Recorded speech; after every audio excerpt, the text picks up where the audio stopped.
କ'ଣ ନିଆଳିରେ ମେଣ୍ଢା ମର୍ତ୍ତା ଘଟଣା ସତ୍ୟ ନା ମିଛ? ସୋସିଆଲ ମିଡିଆରେ ଏହି ଘଟଣା ଏକ ଚର୍ଚ୍ଚାର ବିଷୟ ପାଲଟି ଯାଇଛି। ଆସନ୍ତୁ ଜାଣିବା ଏହି ଘଟଣାର ସତ୍ୟତା। ମେଣ୍ଢା ମର୍ତ୍ତା ଘଟଣା ସତ୍ୟ, କିନ୍ତୁ ସୋସିଆଲ ମିଡିଆରେ ଭାଇରାଲ ହେଉଥିବା ଫଟୋଗୁଡ଼ିକ ସମ୍ପୂର୍ଣ୍ଣ ମିଥ୍ୟା ଅଟେ। ଦେଖନ୍ତୁ ଏହି ଭିଡ଼ିଓ। ଆମ୍ଭେ ଦେଖାଇବା ଆପଣଙ୍କୁ ସୋସିଆଲ ମିଡିଆରେ ଭାଇରାଲ ହେଉଥିବା ଏହି ଭିଡ଼ିଓର କିଛି ସତ୍ୟତା। ପ୍ରଥମେ ପଚାରିଥିଲା ମେଣ୍ଢାମାନଙ୍କ ସହିତ ସେହି ଅଜଣା ଜନ୍ତୁର ଫଟୋ। ଏହି ଅଜବ ଜନ୍ତୁଟି ମେଣ୍ଢାମାନଙ୍କର ତଣ୍ଟି କଣା କରି ପେଟ ଚିରି ଖାଉଛି କଲିଜା। ଦେଖନ୍ତୁ ଏହି ଜନ୍ତୁର ଭିଜୁଆଲଟି।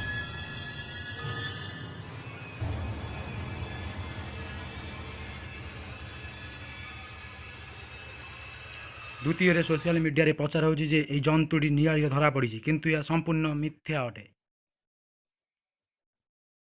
ସୋସିଆଲ ମିଡିଆରେ ଯେଉଁ ଜନ୍ତୁର ଫଟୋ ଦେଖାଯାଉଛି, ଯାହା ଧରାପଡ଼ିଥିଲା 2012 ମସିହାରେ କେରଳ ଏବଂ କର୍ଣ୍ଣାଟକ ବର୍ଡରରେ, ସେହି ଫଟୋଟିକୁ ଲୋକମାନେ ସୋସିଆଲ ମିଡିଆରେ ଭାଇରାଲ କରୁଛନ୍ତି। ଦେଖନ୍ତୁ ଏହି ଜନ୍ତୁର ଭିଜୁଆଲଟି।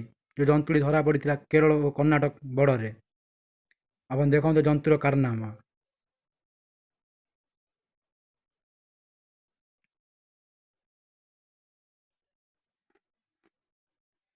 ମୋର ଏତିକି ଅନୁରୋଧ, ଦୟାକରି ସୋସିଆଲ ମିଡିଆରେ ଏପରି ଗୁଜବ ପ୍ରଚାର କରି ଲୋକମାନଙ୍କୁ ଭୟଭୀତ କରାନ୍ତୁ ନାହିଁ।